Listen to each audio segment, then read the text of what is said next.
esse exercício que eu gosto de aplicar quando eu estou trabalhando com essas teorias, obviamente que aí tem um recorte no aspecto que eu estou trabalhando de análise de texto, vocês não podem focar só na polifonia. Eu gosto de dizer isso porque o que é que acontece? Se você pega o texto e vai analisar só a polifonia, principalmente que está trabalhando com ensino de língua, qual é o risco de fazer o que a gente criticou a vida inteira, que é trabalhar o texto como pretexto para ensinar gramática, né? Então, a gente pode fazer a mesma coisa, o texto como pretexto para ensinar polifonia, o texto como pretexto para ensinar semântica, ou o texto como pretexto para ensinar só argumentação. O texto tem que ser trabalhado em sua totalidade na sala de aula, né? Eu estou fazendo um recorte aqui para a polifonia, porque é um objeto do nosso estudo, mas uma vez que você leva para a sala de aula, você tem que trabalhar o texto como um todo, em todas as suas materialidades, em todos os seus aspectos. Então, aqui tem uma notícia, né, que eu não vou ler para vocês, eu espero que vocês tenham lido, e eu vou fazer o recorte só para trabalhar o trecho que me interessa, que é a questão da polifonia. Analise o trecho abaixo e responda ao que se pede. Segundo a AGU, o recurso se justifica para evitar que os mais de 4 milhões de estudantes que fizeram a prova e aguardam os resultados, inclusive para participar de processos seletivos que utilizam a nota do Enem, sejam prejudicados. Bom, aí tem um trecho que está entre aspas, né, e aí tem segundo a AGU, ok?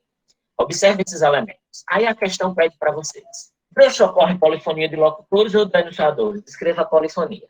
E qual é a função das aspas que aparecem nesse trecho?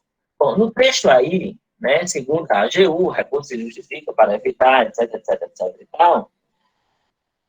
A pergunta está perguntando se ocorre polifonia de locutores e denunciadores. Na verdade, não ocorre nenhuma das duas. O que nós temos aí é a introdução de um silocutor, de uma voz coletiva.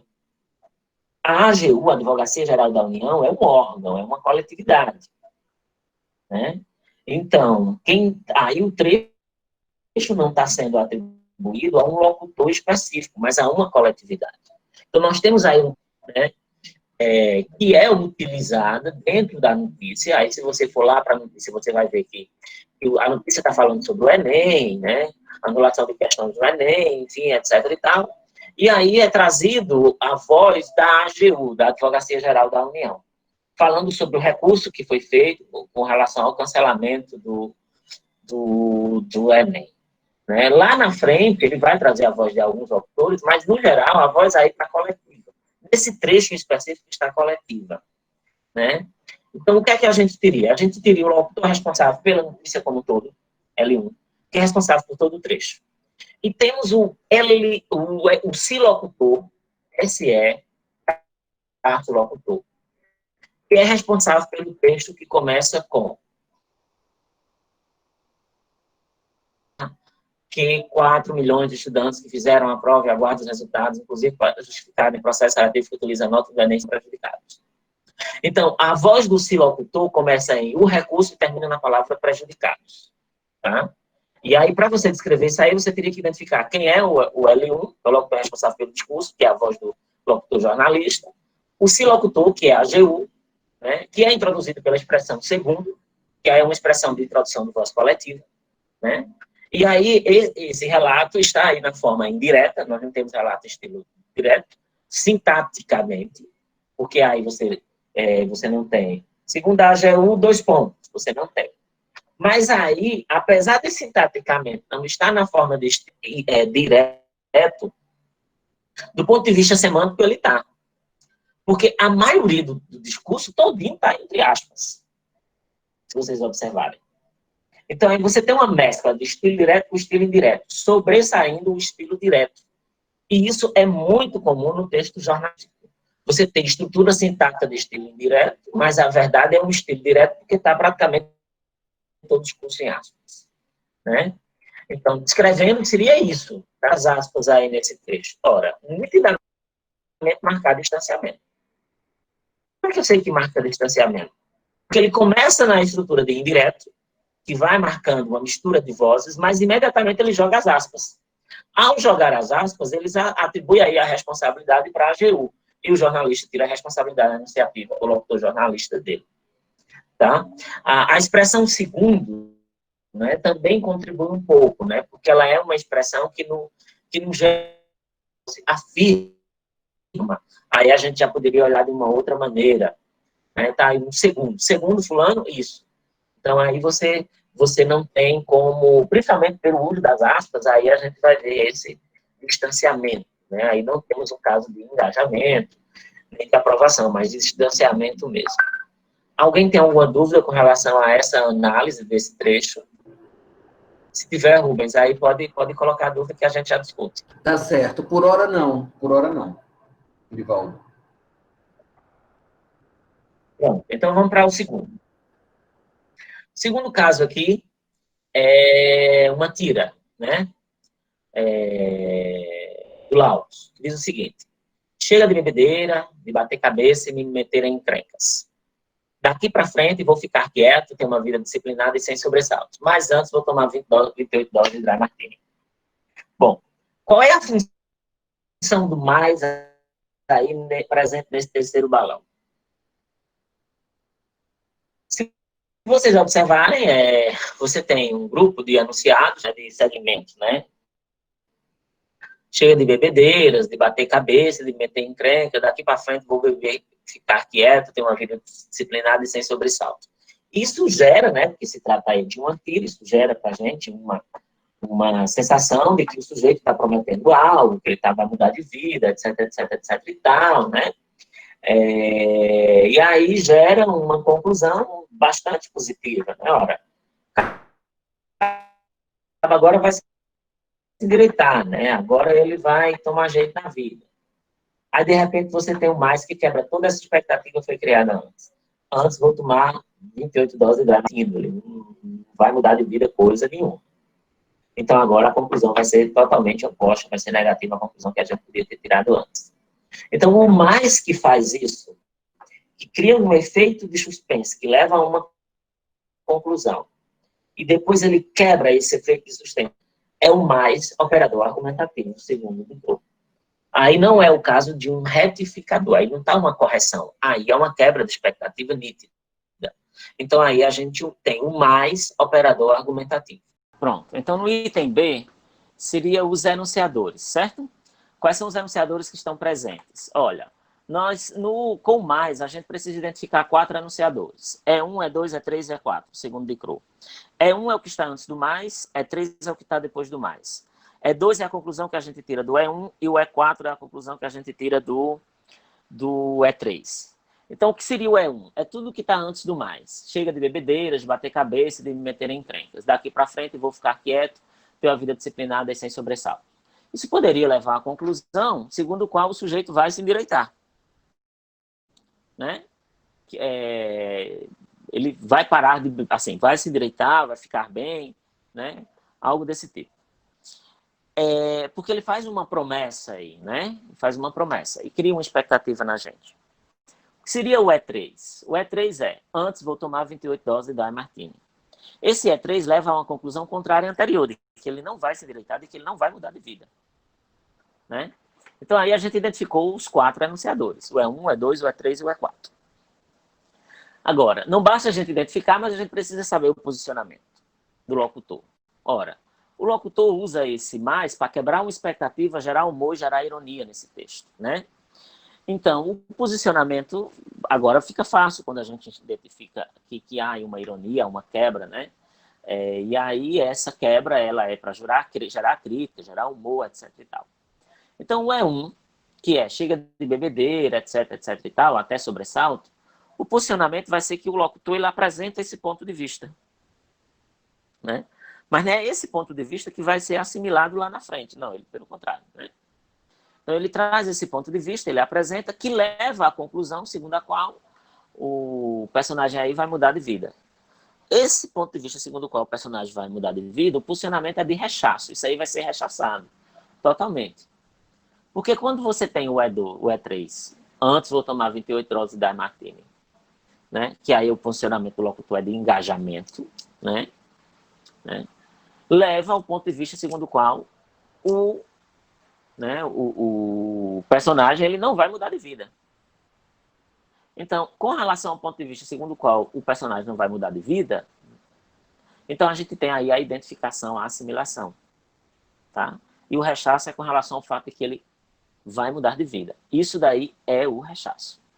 Então, uma vez identificados esses posicionamentos, aí a gente tem como responder a letra C, que é de que maneira o funcionamento desse operador é indispensável para a construção de sentidos. Ora, se eu não identifico esses posicionamentos, e se eu não identifico esses pontos de vista, eu não vou conseguir perceber a crítica que está no texto.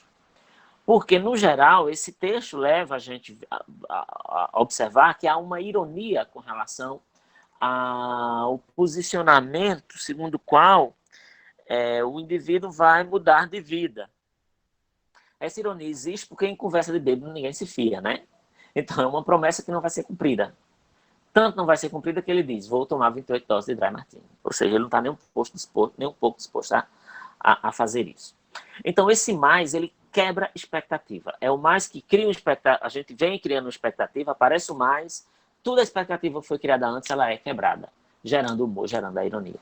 Então, identificar esse mais, identificar esses operadores, identificar esses posicionamentos é importante para a gente entender qual é a crítica que faz o texto, né? O texto faz uma crítica ao fato de que não se deve confiar na palavra de bêbado.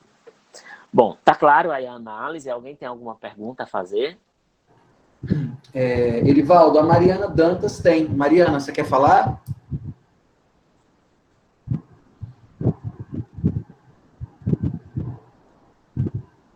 Bem, a Mariana perguntou sobre o operador argumentativo mas, né? A pergunta dela foi: o mas operador argumentativo de contraposição coloca o enunciado em perspectivas contrapostas, mas não contrárias? Ela queria uma confirmação disso. Isso. É contraposto, mas não é contrário. O que seria contrário é se ele dissesse exatamente o inverso. Vou beber, vou bater a cabeça, vou me meter em encrenca, se ele fosse negando tudo que foi dito antes, que é o oposto, né? E aí ele não nega que vai fazer tudo isso. O que ele apresenta é que antes ele vai tomar 28 doses. Né? Então, e aí a gente tem exatamente a contraposição. Né? É um discurso que é contraditório, mas não que não é contrário. A grande diferença está aí. Né? Ser contraditório não é ser contrário. Por isso que Duclos diz que é contraposição e não oposição. Certo? Perfeito. Sobre essa análise, só a pergunta da Mariana. Então, acho que você pode continuar, e eu vou anotando se aparecerem outras. Pronto. Então, o próximo texto é uma charge publicada no Charge Online, né? Que diz o seguinte: máscaras são proibidas, esse modelo está liberado. Que é a questão de número 3, certo? E aí, para essa questão, tem 3 perguntinhas. Vamos ler as perguntinhas, que aí depois a gente volta para o texto para poder analisar com calma. As 3 perguntinhas são: que notícias, textos ou fatos sociais precisam ser recuperados para a leitura dessa charge? Como é possível recuperá-los? Que anunciadores ou pontos de vista podem ser ativados a partir do enunciado presente no texto? Esse modelo está liberado, e da imagem das máscaras. E considerando que a charge se constitui em texto humorístico irônico, identifica o posicionamento do locutor responsável pelo enunciado com relação aos enunciadores identificados no texto. Bom, quais são os textos, fatos sociais que precisam ser recuperados para a leitura dessa charge? E como é possível recuperá-los? Essa charge diz respeito às mobilizações que ocorreram em 2013, que começaram com a crítica ao preço das passagens, né? E que foi se ampliando para outras críticas e para outros problemas, e que está na base depois da crítica ao governo do PT, e depois até foi causa indireta do impeachment. Bom, como é possível recuperar esses dados? Pelo próprio título, né? Máscaras são proibidas, porque naquela época, quando começaram a ocorrer as mobilizações, as pessoas começaram a usar máscaras, começou a ocorrer quebra-quebra, e aí o governo proibiu, através de um decreto, o uso das máscaras nas mobilizações, e pela própria data em que esse texto foi publicado, né? Então, esses são os elementos que a gente precisa observar para, a partir daí, conseguir recuperar esses fatos, ou essas notícias, ou esses textos. Por que é importante recuperar isso? Porque a charge é um texto muito datado. Se a gente não consegue identificar o contexto de produção, fica difícil a gente ler o texto, né? E aqui eu estou falando de contexto de produção, não do contexto enunciativo, né? Identificar desse contexto, principalmente se a gente for trabalhar a leitura dele em sala de aula. Bom, agora vamos para a questão enunciativa, para a questão da semântica argumentativa, que é a letra B, Que enunciadores ou pontos de vista podem ser ativados a partir do enunciado presente no texto? Esse modelo está liberado e da imagem das máscaras. Ora, o esse é um elemento que ativa a pressuposição, porque é um elemento definido, né? O ativo chamado pressuposto de existência. Esse modelo está liberado. Então, tem um modelo que está liberado. Qual é o modelo que está liberado? O modelo das máscaras. Então, as máscaras estão liberadas. Mas ativa também um outro pressuposto, que é esse modelo está liberado, os outros modelos não estão liberados. E os outros modelos são os outros modelos que aparecem na imagem, né? Que não o que está sendo segurado, que é o da máscara de palhaço, né? Então, o modelo de palhaço está liberado, os outros não estão. Aí, considerando que a charge se constitui em texto humorístico e irônico, identifica o posicionamento do locutor responsável pelo enunciado com relação aos enunciadores identificados no texto. Ora, se nós estamos falando da ironia, a ironia ela é o rechaço daquilo que está posto.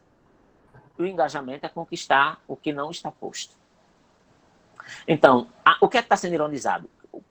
Esse modelo está liberado, a máscara está liberada. É isso que está sendo rechaçado, porque é isso que está sendo ironizado. Então, considerando que é irônico, então, o enunciado segundo o qual o modelo da máscara de palhaço está liberado é rechaçado. Porque ele é criticado, porque ele é ironizado. E qual é e aí, esse rechaço ocorre exatamente porque a charge faz uma crítica aí, chamando o povo brasileiro de palhaço, né? Então, proibir as pessoas de usar máscara é chamar o povo de palhaço, de massa de manobra, né? Que é usado apenas para fazer aquilo que é interessante para quem está no poder, para quem está no status quo, etc. e tal, né? Então, a crítica vai muito por esse caminho, né? Que não é a crítica que está explícita no texto. A gente precisa ver o contexto pragmático, ver uma série de outras coisas para poder a gente chegar a essa crítica. Mas para chegar a essa crítica, a gente precisa entender essa ironia que está aí, né? Que esse modelo está liberado é um ponto de vista que está sendo ironizado, que está sendo rechaçado pelo locutor chargista, né? Qual é o elemento que eu tenho que faz eu entender esse rechaço? A própria fisionomia da pessoa que vem pegar a máscara e que é dada para ele a máscara de palhaço, e as outras lhe são negadas. A cara dele é de desapontamento, enquanto que a cara do outro é de alegria.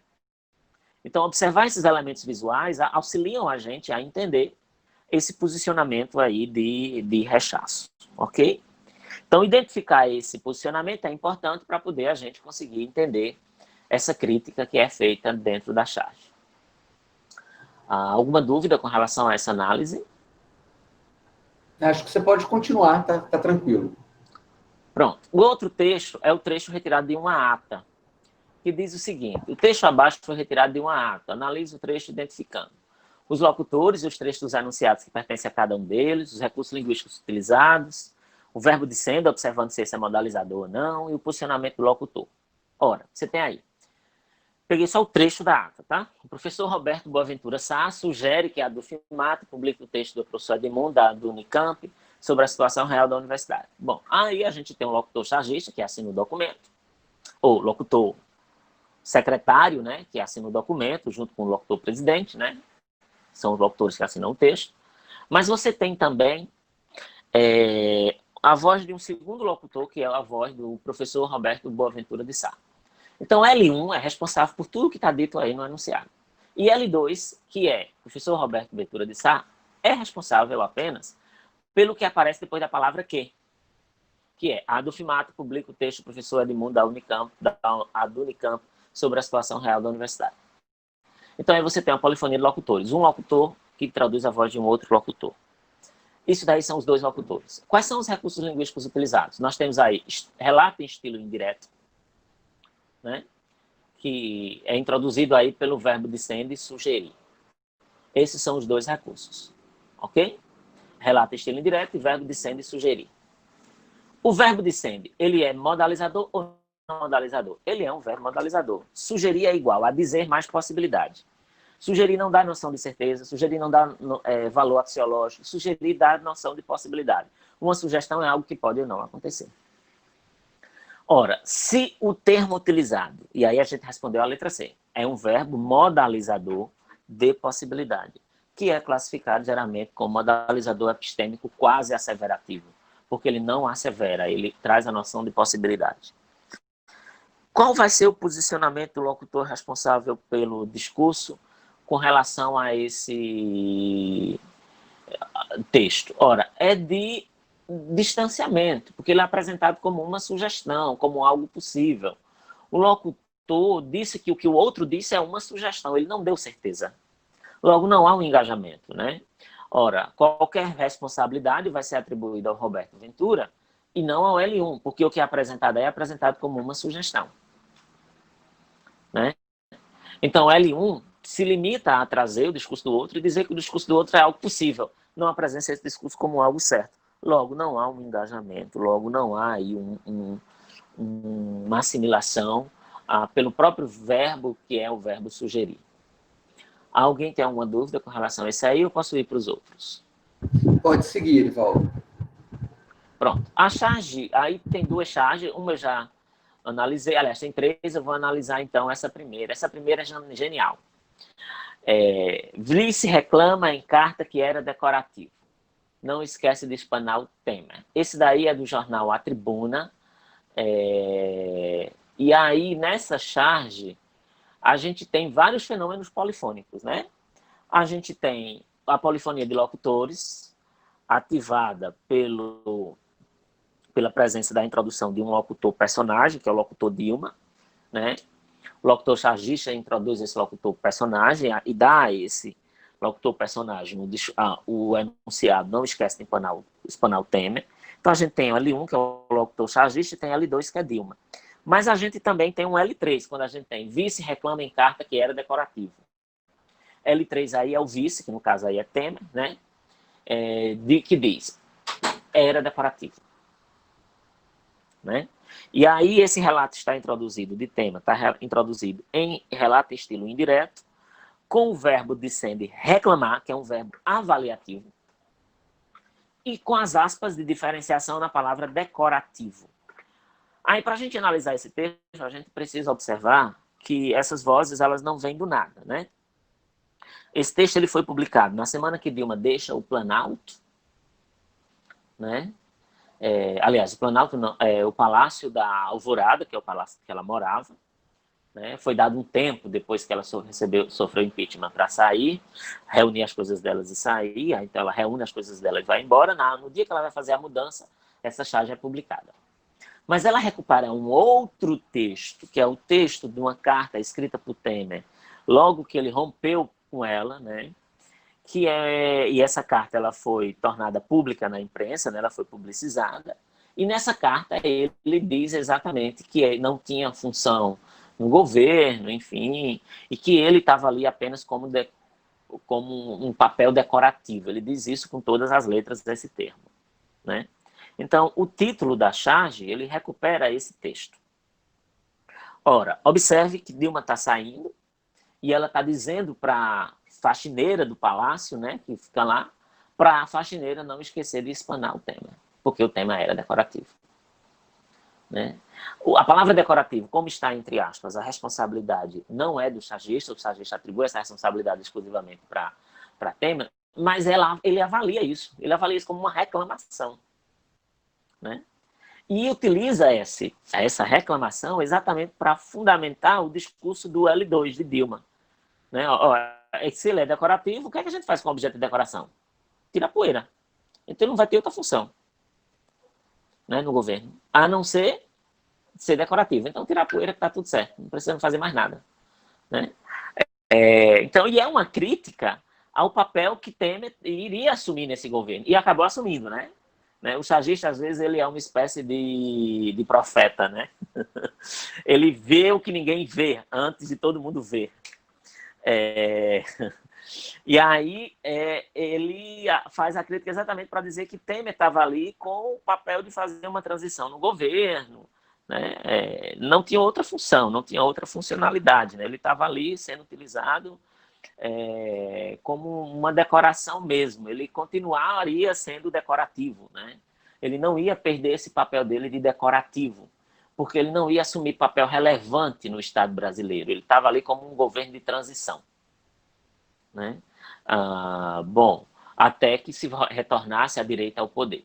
Então, a crítica é essa, né? Se a gente olha pelo contexto pragmático, pelo contexto social, a gente entende nitidamente que é essa crítica. Mas, para chegar a essa crítica, a gente precisa recuperar esses pontos de vista. O ponto de vista segundo o qual o tema era decorativo, né? E o ponto de vista que ele vai continuar sendo decorativo. Tá? E esses dois pontos de vista presentes no texto. Ativado pela polifonia de locutores, pelas aspas de diferenciação, pelo verbo reclamar, que são os elementos linguísticos que ativam essas vozes e esses pontos de vista. Alguma dúvida com relação a isso daqui? Não, Erivaldo, pode seguir. Outra charge na mesma circunstância. O que vocês ainda querem? A faca. Essa charge, inclusive, eu analisei no texto meu que está para sair, para ser publicado aí no grupo do GT de argumentação. O que vocês ainda querem? A faca. Bom, aí a gente tem vários fenômenos polifônicos. A gente tem a polifonia de locutores, L1, né, que é o locutor responsável pelo discurso como um todo, né, locutor chargista, introduz o L2, que é Dilma, que faz a pergunta o que vocês ainda querem, e introduz também, e apresenta também o L3, que é os raptos, aí a faca, né? Os raptos aí, ela é uma metáfora dos deputados, né? Porque essa charge foi publicada exatamente no momento em que começou o processo de impeachment da Dilma. E aí os locutores respondem a faca, e aí vocês precisam observar que Dilma está com a faca na mão e eles estão com o queijo na mão. E aí a gente tem um silocutor, que é aquela voz coletiva, né? A voz populis, você está com a faca e o queijo nas mãos. E aí os deputados já estão com o queijo nas mãos e falta-lhes a faca. O que é que seria esse queijo? Né? Aí é uma grande metáfora. Esse queijo é todas as benesses que o governo Dilma deu para os deputados para tentar se manter. Mas isso não foi suficiente, eles pediram a faca. E o que seria a faca? A faca aí seria uma grande metáfora do poder representado por Dilma. Não bastava ter as benesses, eles queriam o lugar dela. Queriam decapitá-la, matá-la, né? Tirar o poder das mãos dela. E aí estar com a faca e o queijo nas mãos era estar não só com as benesses, mas estar com o executivo nas mãos. E com Dilma lá eles não estavam com o executivo nas mãos. Então é essa a crítica que o sagista faz. Né? Que o que os deputados querem não é nada mais, nada menos do que o poder total. O poder absoluto. Não basta receber as benesses, eles querem o poder inteiro. Para isso, a gente precisa ativar esses pontos de vista, né? Aliás, essas vozes, né? Que aí perpassam pela presença do silocutor, de uma voz coletiva, que é trazida, que também é ironizada, né? Para ser aplicada a essa circunstância em especial.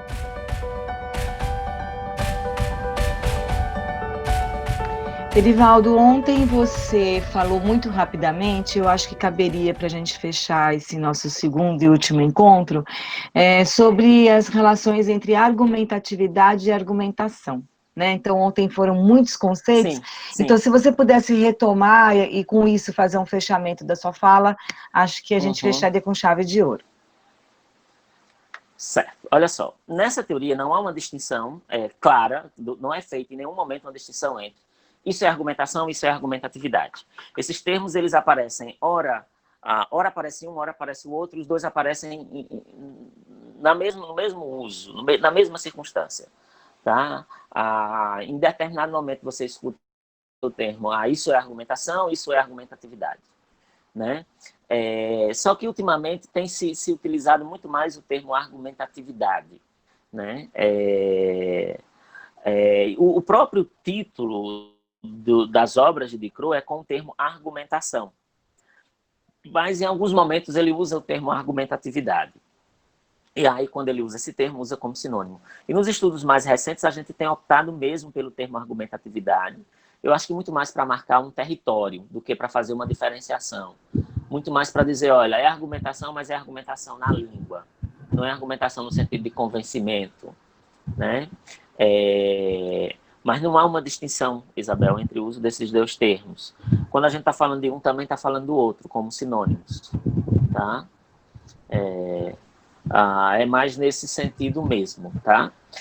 Porque o que acontece?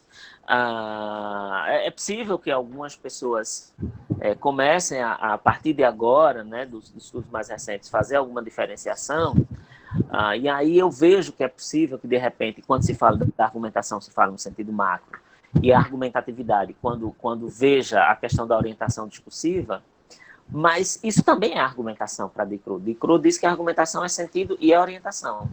Então não dá para dizer que um é macro e o outro é micro, né? Não dá para dizer ainda, pelo menos com o que tem sendo dito até agora. Então nos estudos nos textos que eu tenho visto até agora, essas duas palavras estão sendo tomadas como sinônimos. Em relação a essa questão ainda, né?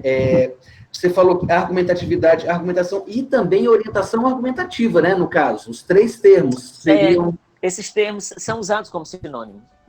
Tá, certo. A argumentatividade, a argumentação, a orientação argumentativa, né? São usados como sinônimos.